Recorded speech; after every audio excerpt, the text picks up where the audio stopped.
Hey guys, how's it going? Welcome back to the channel. Today we're gonna change oil on 2023 Audi Q7 3-liter turbocharged engine. Everything you need for this procedure is described in the video description below. So let's go ahead and start. First, to remove the engine cover, we gotta undo the clips, one on the right and one on the left side, and then just pull the cover right up.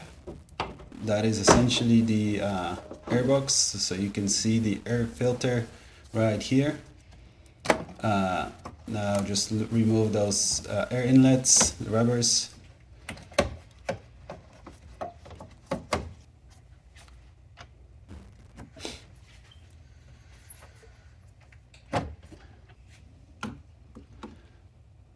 Undo a couple more clips here that hold the air filter.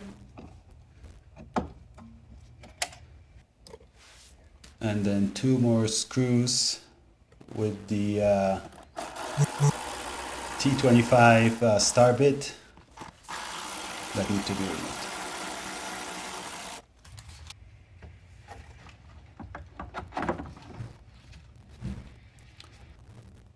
And then two more T25 star bit screws here.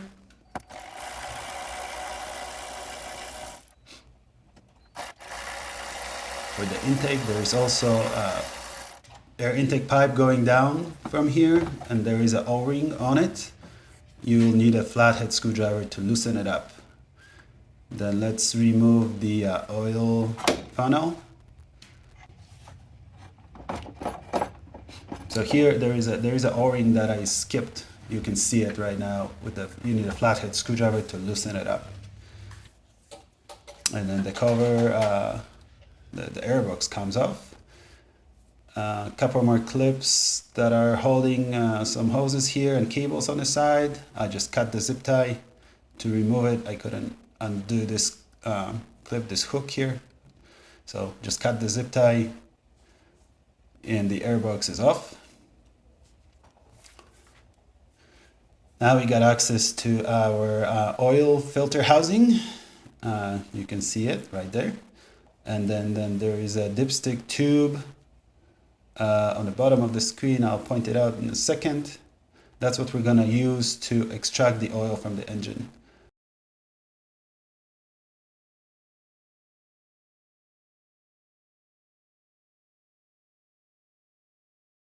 Now we need a 32mm socket to remove the oil, to open the oil filter housing.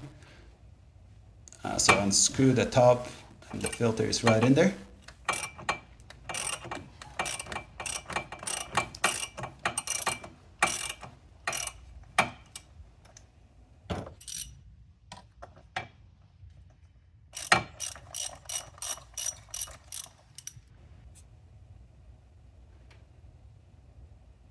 You might have to unhook this little hose in there. There's like a clip.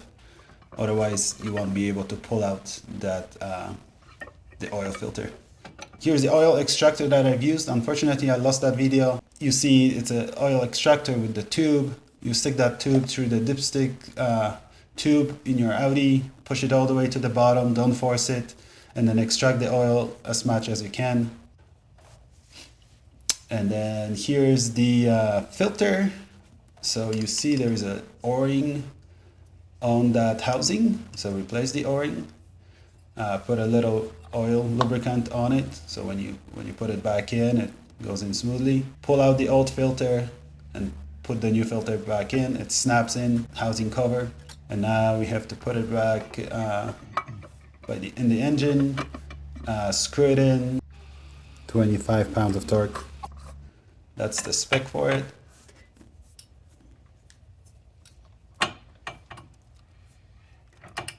So yeah, make sure you torque it to the spec.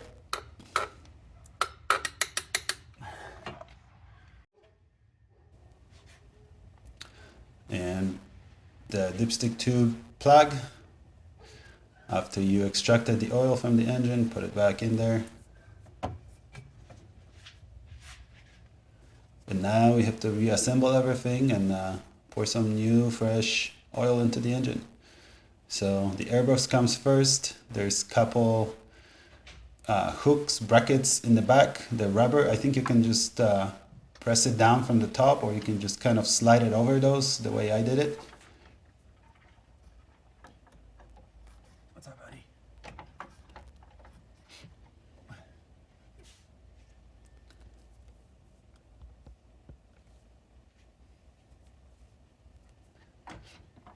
We attach the oil funnel.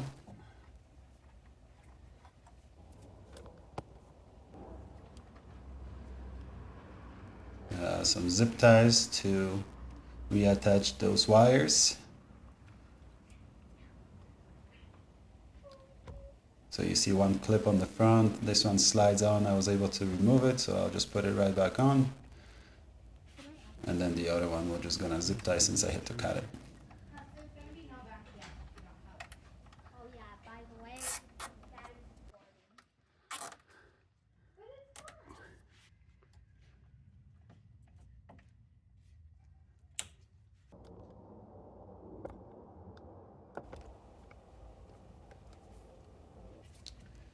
Okay, now the rubber air inlets, it all snaps in nicely. It's rubber, so it's flexible. Just work with it. It goes inside, has the little ridges on the side. Those snap in.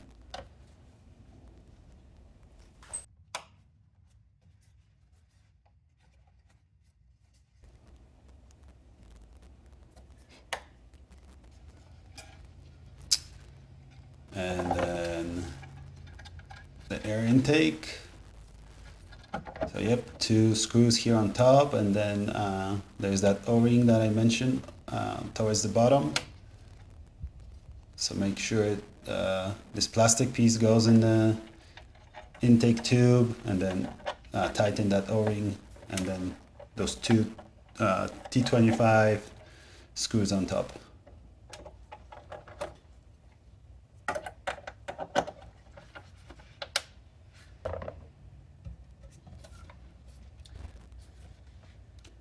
Yep, here I'm sliding over the rubber tube and just gonna tie that O-ring with the screwdriver, flathead screwdriver.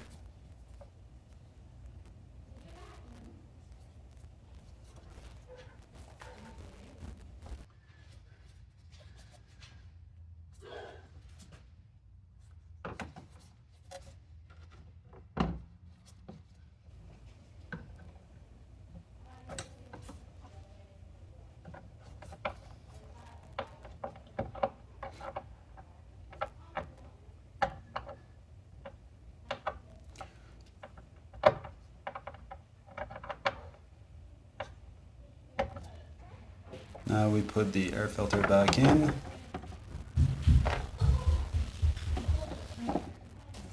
And put the screws back in it.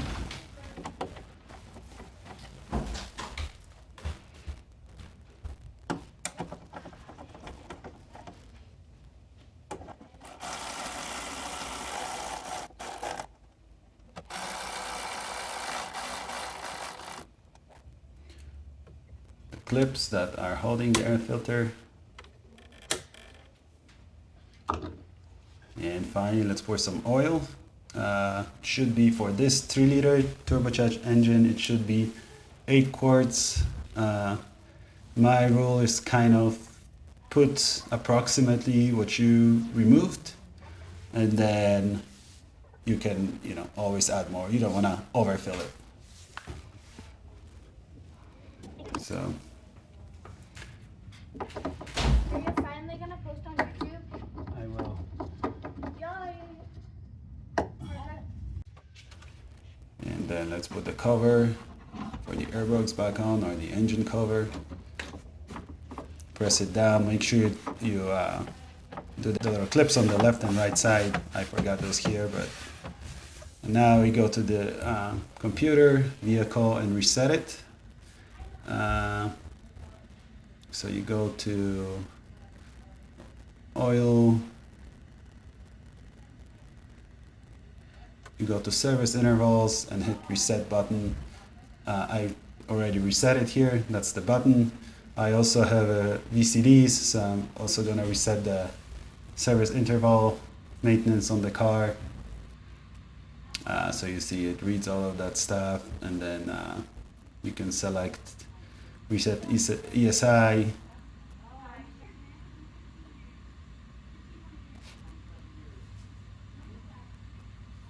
So it sets all the default values. You can manually specify those as well. If you don't reset it, the oil reset can be done through the MMI or through the computer, but then the service interval, you need a VCDs or some other software to reset it, or go to the dealer. Otherwise, you're gonna start getting warnings and reminders to take it in.